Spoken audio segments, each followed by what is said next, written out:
Welcome to Telangana software farmer.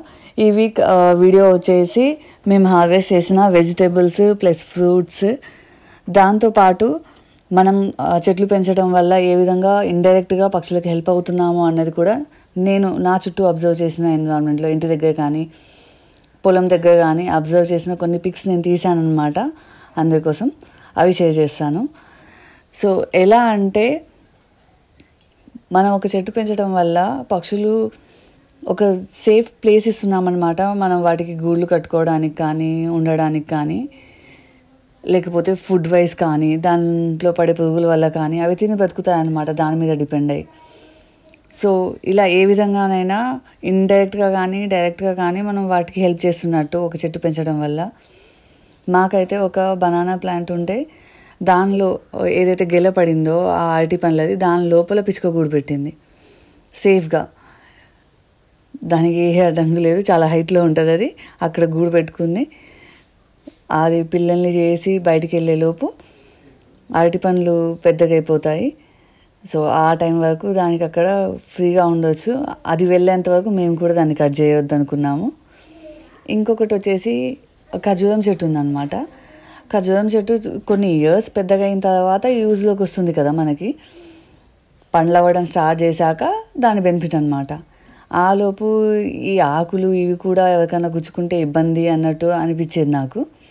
కానీ దానికి కూడా పిచ్చుకలు యూజ్ చేసుకున్నాయన్నమాట. ఒకేసారి సడన్గా పిచ్చుకలన్నీ వచ్చేసి పెద్ద సౌండ్ వస్తుందన్నమాట. ఏమొస్తుందా అని అబ్జర్వ్ చేస్తే అవన్నీ కూడా దాని ముక్కుతో వాటిని ఇలా ఇలా అని ఇలా పెద్ద దాదంలా చేసి తీసుకెళ్ళిపోతున్నాయి అవి గూడు కట్టుకోవడానికి. సో ఆ రోజు కూడా చాలా హ్యాపీగా అనిపించింది.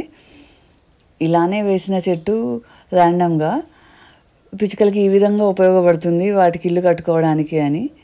ఇంకా ఈ బ్లాక్ కలర్ పిచ్చుకలు అయితే ఎప్పుడు కూడా చెట్టు మీద ఉన్న పురుగుల్ని తింటూనే ఉంటుంటాయి. సో మనం వాటికి ఫుడ్ కూడా ఇస్తున్నాము, షెల్టర్ ఇస్తున్నాము చెట్లు పెంచడం వల్ల. మనం ఒక్కళ్ళమే కాదు, వాటికి కూడా బెనిఫిట్ ఉందన్నమాట. సో అందరూ ఎన్ని చెట్లు వాళ్ళ పరిధిలో వేసుకోగలిగితే అన్ని చెట్లు వేసుకోండి. మనతో పాటు పెరిగే ఈ పిచ్చుకలకి వీటన్నిటికి కూడా హెల్ప్ చేయండి. చాలామందికి గుర్తుందో లేదో, కలమకాయలు అంటాము. అవి నేనైతే చిన్నప్పుడు చాలా ఎక్కువ చూసేదాన్ని. గ్రీన్ అండ్ మెరూన్ కలర్లో ఉండేవి. అవి పొలంకి కంచెలా వేసేవాళ్ళంట. సో అప్పుడు ఎక్కువ వచ్చేవి, అమ్మడానికి కూడా ఎక్కువ వచ్చేవి, వాటి ప్రొడక్టివిటీ ఎక్కువ ఉండేది, మార్కెట్లో మనకు కనిపించేవి. ఆ తర్వాత కొన్ని సంవత్సరాల మధ్యలో నేనైతే చాలా రేర్గా ఎక్కడో ఒక చోట అవైలబుల్లో ఉంటున్నాయి. అంత ఎక్కువ మంది పండించట్లేదు, అవి దొరకట్లేదు మార్కెట్లో ఇప్పుడు అంతగా. సో దానికోసం అని చెప్పి నర్సరీలో ఆ ప్లాంట్ ఉంటే ఒకసారి అది తీసుకొచ్చి ఇంట్లో కూడా వేశాను, పొలంలో కూడా వేశాను. ఈసారి ఇంట్లో పొలంలో 2 చోట్ల కూడా చాలా ఎక్కువ అయ్యాయి కల్మకాయలు. యాక్చువల్గా వీటితో మనం పప్పు చేస్తాము, పచ్చడి కూడా చేస్తాము, చట్నీ చేసుకుంటాము. సో మేము తినగా మా ఫ్యామిలీ వాళ్ళకు కూడా ఇవ్వగలిగాము ఈసారి కలమకాయలు. కానీ అవి ఇంతకుముందు చిన్నప్పుడు నేను చూసినట్టు గ్రీన్ మెరూనిష్ కాకుండా ఇప్పుడు వైట్ అండ్ లైట్ పింక్ కలర్లో ఉన్నాయన్నమాట. సో కలర్ కూడా చాలా బాగుంది. టేస్ట్ చాలా పుల్లగా ఉంటుందన్నమాట వీటిది. సేమ్ చింతపండు లాగా పుల్లగా ఉంటుంది, కానీ వేరే ఫ్లేవర్ ఉంటుంది. బాగుంటుంది, పప్పు కానీ పచ్చడి కానీ బాగుంటుంది. ఫుల్గా హార్వెస్ట్ చేసాము, ఫుల్గా యూజ్ చేసాము ఈ సీజన్ మాత్రం. ఇది ఓన్లీ రైనీ సీజన్లో మాత్రమే వస్తాయి. సో ఈసారి అలాంటి ఒక రేర్ వెజిటేబుల్ అన్నది తిన్నాము. మా పిల్లలకు కూడా తినిపించాము, వాళ్ళకు కూడా టేస్ట్ చాలా బాగా నచ్చింది వాటిది. నెక్స్ట్ వచ్చేసి పొలంలో మళ్ళీ సొరకాయ పాదు పెద్దగా అయిందనమాట. మళ్ళీ సొరకాయలు రావడం స్టార్ట్ అయ్యాయి. సో ఈసారి వెళ్ళినప్పుడు సొరకాయలు కూడా హార్వెస్ట్ చేసుకున్నాము అక్కడ.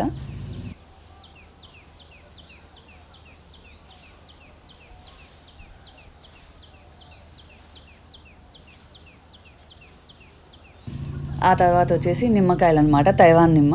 అందులో అసలు సీడ్ ఉండదని చెప్పాను కదా, చాలా పెద్దగా అవుతుందని. ఆ నిమ్మకాయలు అయ్యాయన్నమాట. అయిన తర్వాత కట్ చేసి చూసాము, నిజంగానే ఒక్క సీడ్ కూడా లేదు, చాలా జ్యూసీగా ఉన్నాయి అవి. పిల్లలు వాటిని హార్వెస్ట్ చేయడానికి మాత్రం చాలా తిప్పలు పడ్డారనమాట. అటు నుంచి ఇటు నుంచి మా పాపకి రాక ఆ చెట్టునే మొత్తం లాగేసేటట్టు చేస్తుందనమాట. తర్వాత మా బాబు వచ్చి చూపించాడు ఎలా తెంపాలి నిమ్మకాయలు అన్నది. ఇలా చుట్టూ తిప్పు, అది ఈజీగా తెగిపోతుందని. సో అలా పిల్లలు హార్వెస్ట్ చేశారు నిమ్మకాయలు.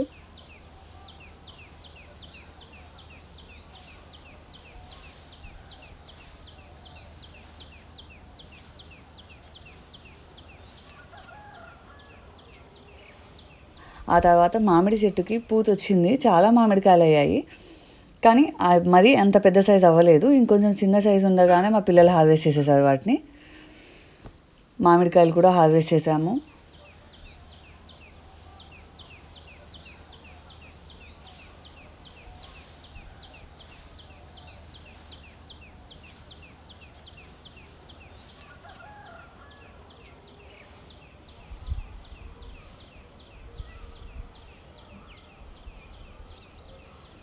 ఇంకా వచ్చేసి వాటర్ యాపిల్ అనమాట. వాటర్ యాపిల్ చెట్టు చాలా చిన్నది, కానీ చెట్టు నిండా కాయలు. అటు పొలం మీద నుంచి వెళ్ళే వాళ్ళందరూ కూడా ఈ చెట్టు చూసి ఇదేంటి ఇన్ని కాయలు ఏంటి చెట్టుకి ఫుల్గా ఉన్నాయని అందరూ ఆశ్చర్యపోయారనమాట. అంత ఎక్కువ అయ్యాయి. మేము కూడా ఎక్స్పెక్ట్ చేయలేదు అన్ని ఎక్కువ అవుతాయని. వాటర్ యాపిల్ ఆల్మోస్ట్ మేము 5 kgs వరకు హార్వెస్ట్ చేసాము అంత చిన్న చెట్టు నుంచి. అది చాలా పెద్ద హార్వెస్ట్ అని చెప్పుకోవచ్చు, ఎందుకంటే చెట్టు చాలా చిన్నగా ఉంది అది. ప్లస్ అది ఒక 3 years ఓల్డ్ చెట్టు మాత్రమే. ఎక్కువ హార్వెస్ట్ చేసుకున్నాము.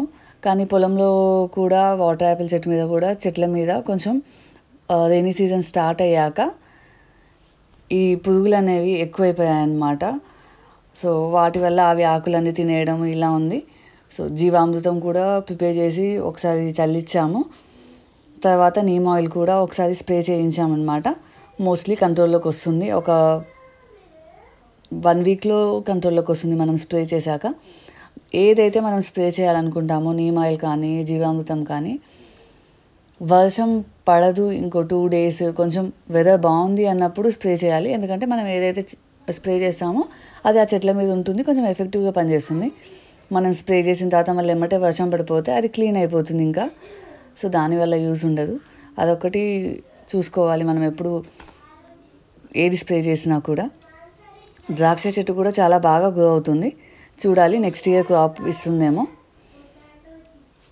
నెక్స్ట్ వీక్ మనం పొలంలో వేసిన ఏవైతే గ్రాసరీస్ ఉన్నాయో వాటి అప్డేట్స్ ఇస్తాను. Please like and subscribe to our channel. Thanks for watching the videos.